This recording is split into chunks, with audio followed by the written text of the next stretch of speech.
अस्सलाम वालेकुम, welcome to my YouTube channel. कैसे हैं आप सब? उम्मीद करती हूँ सब खैरियत से होंगे। आज मैं आपके साथ शेयर करने जा रही हूँ पेशावर क्वेटा का फेमस मटन रोस्ट, जिसको नमकीन गोश्त भी कहा जाता है, लेकिन नमकीन गोश्त डिफरेंट तरह से बनता है। और ये मटन रोस्ट पेशावर और क्वेटा की ट्रेडिशनल रेसिपी है, जो बहुत ही ज्यादा मजे का बन के तैयार होता है। और इसका लुक देखकर आप आइडिया लगा सकते हैं कि कितना ये टेस्टी बना है। और इसके साथ हम शेयर करेंगे 5 स्टार रेस्टोरेंट में मटन रोस्ट के साथ सर्व की जाने वाली नमकीन माश की दाल की रेसिपी। तो उसके लिए अपने वीडियो को कंप्लीट वॉच करना है। अगर पसंद आए तो चैनल को सब्सक्राइब, वीडियो को लाइक कर दें। तो रेसिपी बनाना स्टार्ट करते हैं। बिस्मिल्लाहिर्रहमानिर्रहीम। तो उसके लिए हमने सबसे पहले लिया है मटन बकरे का गोश्त 1.5 किलो। इसको अच्छे से धो लिया है। और वैसे जो रोस्ट है वो बड़े पीसों में बनाया जाता है, लेकिन मेरे पास यहाँ छोटे पीस हैं गोश्त के, तो इसी से ही हमने रोस्ट को बना लेना है। और फिर इस गोश्त के ऊपर डाल देंगे नमक, हस्बे जायका अपने टेस्ट के हिसाब से नमक शामिल कर दें। और नमक को अच्छे से गोश्त के पीसों पर लगाएंगे मसल के, ताकि जो सारा नमक का टेस्ट है वो पीसों पर लग जाए। नमक लगाने की एक तो वजह ये है कि जो गोश्त है वो अपना पानी रिलीज करेगा, और साथ में जो रोस्ट का टेस्ट है वो भी सोल्टी आएगा। तो ये हमने गोश्त को नमक लगा लिया है, ताकि जो नमक का सारा टेस्ट है वो इसमें आ जाए। तो उसके लिए इसको रख देंगे आधे घंटे के लिए।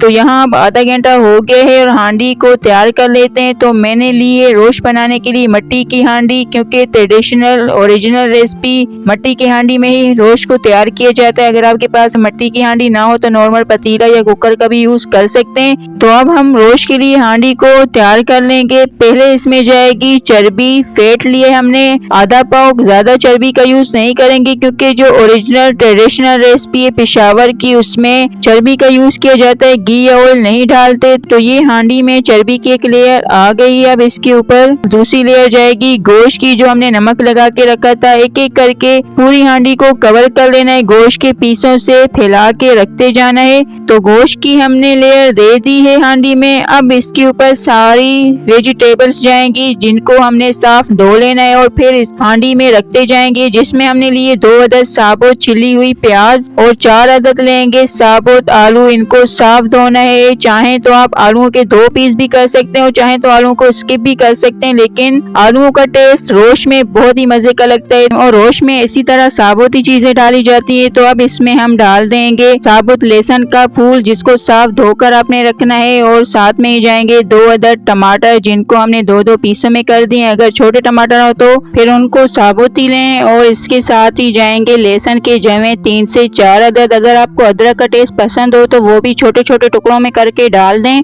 बड़ी हरी मिर्च लेंगे 6 से 7 अदद। तो ये अब हांडी में तीसरी लेयर भी लगा ली है वेजिटेबल सारी सब्जियों की। तो ये अब जो चर्बी बची हुई है उसको हमने एक एक करके इस तरीके से किनारों पर रखते जाना है। सभी चर्बी के पीस को हम रख देंगे और इसके ऊपर फिर डाल देंगे रोस्ट का कलर अच्छा करने के लिए हल्दी पाउडर 2 से 3 पिंच। इससे जो कलर है और टेस्ट बहुत ही मजे का आएगा। और इसके साथ ही डाल देंगे साबुत काली मिर्च के दाने 10 से 15 अदद। ये सारा कुछ हमने डाल दिया। इससे एक्स्ट्रा इसमें कोई भी स्पाइसी हम नहीं ऐड करेंगे। इस रोस्ट में जो आपको तीखा टेस्ट मिलेगा वो हरी मिर्च और काली मिर्च से ही आएगा। और ना ही इसमें हम पानी डालेंगे और ना ही घी या ऑयल का यूज करेंगे। मटन अपना पानी खुद रिलीज करेगा। गोश्त में से जो पानी निकलेगा वो उसी में ही टेंडर होगा, गलेगा। लो फ्लेम पर इसको हम पकाएंगे तो अच्छा खासा पानी निकलेगा और ये अच्छे से गल जाएगा। तो अब हमारी हांडी पकने के लिए रेडी है।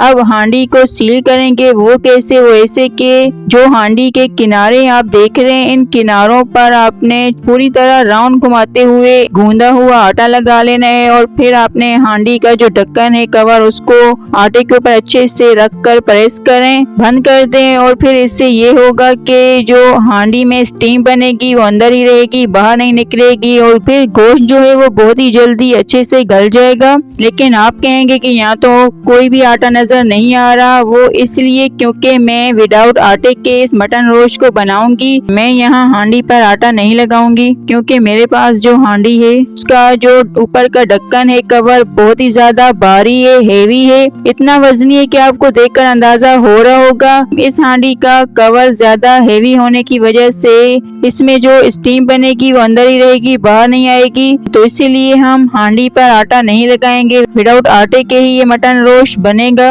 और अगर आप पतीले का यूज करें या ऐसी हांडी लें जिसका जो ऊपर का कवर है ज्यादा भारी ना हो, हल्का सा हो, तो आटा जरूर लगाएं। इससे जो मटन रोश है वो बहुत ही ज्यादा जायकेदार बनता है। उम्मीद करती हूँ आपको सारी टिप्स और स्टेप समझ आ गए होंगे, इनको फॉलो जरूर करें। इन सभी स्टेप और टिप्स को जब फॉलो करेंगे तो मटन रोश बिल्कुल ही वैसे बनेगा जैसे कि पेशावर और कोयटा में बनाया जाता है, वही ओरिजिनल आपको टेस्ट मिलेगा। अब हमने इस हांडी को कवर करके रख देना है चूल्हे के ऊपर पकने के लिए। पहले हमने फ्लेम को मीडियम कर देना है। मीडियम फ्लेम पे हांडी को अच्छे से गर्म होने देंगे। जैसी हांडी गर्म हो जाएगी फ्लेम को हमने बिल्कुल लो कर देना है। आप फ्लेम देख सकते हैं, इतनी लो फ्लेम पर ही मटन रोश को पकने देंगे। ज्यादा से ज्यादा और कम से कम 2.5 से 3 घंटे लगेंगे इसको तैयार होने में। तो जितनी देर में रोश यहाँ लो फ्लेम पर पक रहा है उतनी देर में आपके साथ शेयर करते हैं नमकीन माश की दाल की रेसिपी, जो बड़े बड़े रेस्टोरेंट में सर्व की जाती है मटन रोश के साथ। तो उसके लिए हमने लिए माश की दाल 250 ग्राम। 1 पाव माश की दाल है, 2 घंटों के लिए सोक कर लिया था और फिर इसको 2 से 3 बार साफ पानी में अच्छे से धोकर बॉईल करेंगे। तो बॉईल करने के लिए पानी को पहले से गर्म किया हुआ है, इसमें डाल देंगे सोक की माश की दाल और साथ में ही हस्बे जायका नमक शामिल कर देंगे। नमक को दाल में अच्छे से मिक्स करेंगे और फिर कवर करके लो टू मीडियम फ्लेम पे दाल को सॉफ्ट होने तक 5 से 7 मिनट के लिए पका लेंगे। ये सोक की हुई माश की दाल है तो जल्दी ये गल जाएगी। तो यहाँ अब दाल गल गई है, पूरी तरह से सॉफ्ट हो गई है। आप देखें कि जब माश की दाल अच्छे से मैश हो रही है तो फ्लेम को ऑफ कर देंगे और इसका तैयार कर लेंगे तड़का, जो बहुत ही सिंपल है। उसके लिए हम लेंगे घी 3 से 4 खाने के चम्मच। इस नमकीन दाल में घी का यूज किया जाता है। और अब इसको घी को अच्छे से गर्म करके इसमें डाल देंगे कुटा हुआ लहसुन 1 खाने के चम्मच। लहसुन को गोल्डन लाइट कलर आने तक फ्राई कर लेंगे। जैसे ही हल्का सा लहसुन का कलर चेंज हो जाए इसमें डाल देंगे फ्रेश कुटी हुई काली मिर्च और साथ में ही गोल लाल मिर्च लेंगे 5 से 6 अदद। इनको भी लहसुन के साथ हमने आधे 1 मिनट के लिए फ्राई कर लेना है। जैसे ही तड़का हमारा तैयार हो जाए इसमें डाल देंगे बॉईल की हुई माश की दाल और दाल को तड़के में अच्छे से मिक्स करके फ्लेम को हमने लो टू मीडियम कर देना है। ऑयल निकलने तक, पानी ड्राई होने तक दाल को हम पका लेंगे 5 मिनट के लिए। तो यहाँ आप देख सकते हैं ऑयल निकल आया और इसमें हल्का सा जो पानी है अब उसको हमने ड्राई करना है। ऑयल निकलने तक दाल को 2 से 3 मिनट के लिए अच्छे से भून लेंगे। तो ये दाल को भून लिया है, ऑयल निकल आया, अब फ्लेम को ऑफ कर देंगे और ये सिंपल सी नमकीन माश की दाल बनके तैयार है। तो अब हम रोस्ट को देख लेते हैं। 3 घंटे हो गए हैं इसको पकते हुए और देख सकते हैं अब हांडी की तरफ इसमें से आपको कहीं भी स्टीम निकली नजर नहीं आ रही होगी, पूरी तरह से सील है। अब इसका कवर हटाएंगे और आप देखें कितनी ज्यादा इसमें से स्टीम निकली है। मटन रोस्ट बन गया है और इसमें जो आपको लिक्विड नजर आ रहा है जिसे आप यखनी भी कह सकते हैं, इसी से ही रोस्ट में असल जायका आएगा। यही समझ लें कि रोस्ट की जान है। तो आपने इसको ड्राई नहीं करना, इसमें जो रोस्ट का लिक्विड है वो रहना चाहिए। और मटन भी पूरी तरह से टेंडर हो गया। आप देखें कि कितना ये सॉफ्ट हो गया है, अच्छे से जो गोश्त है वो गल गया है और मैश भी हो रहा है। तो अब हमने फ्लेम को ऑफ कर देना है और हांडी को चूल्हे से उतार कर काउंटर पे रखेंगे। कुछ देर के लिए इस हांडी में स्टीम होती है तो हमने इसको थोड़ा सा ठंडा होने देना और फिर अच्छे से मिक्स करेंगे और मटन रोस्ट को निकाल लेंगे डिश में सर्व करने के लिए। तो अल्हम्दुलिल्लाह पेशावर कोयटा का फेमस मटन रोस्ट और नमकीन माश की दाल बन के रेडी है। लुक आप देखें क्या है इसका लुक है और जूसी यमी से टेस्ट और जायके के साथ ये मटन रोस्ट बना है। सिंपल सी रेसिपी, कोई इसमें ज्यादा मेहनत नहीं है, कम इंग्रेडिएंट्स के साथ बनके तैयार होने वाली दोनों रेसिपी हैं।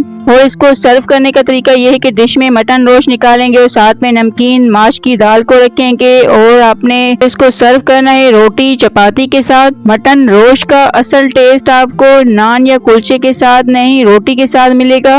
तो जरूर ट्राई करें इस रियल मटन रोस्ट और नमकीन माश की दाल की रेसिपी को और साथ में कमेंट में अपना फीडबैक देना ना भूलें और वीडियो को लाइक शेयर भी कर दें। चैनल को सब्सक्राइब करें, घंटी के बटन को प्रेस करें। अब हम मिलते हैं न्यू वीडियो में। थैंक्स फॉर वॉचिंग, तब तक के लिए अल्लाह हाफिज।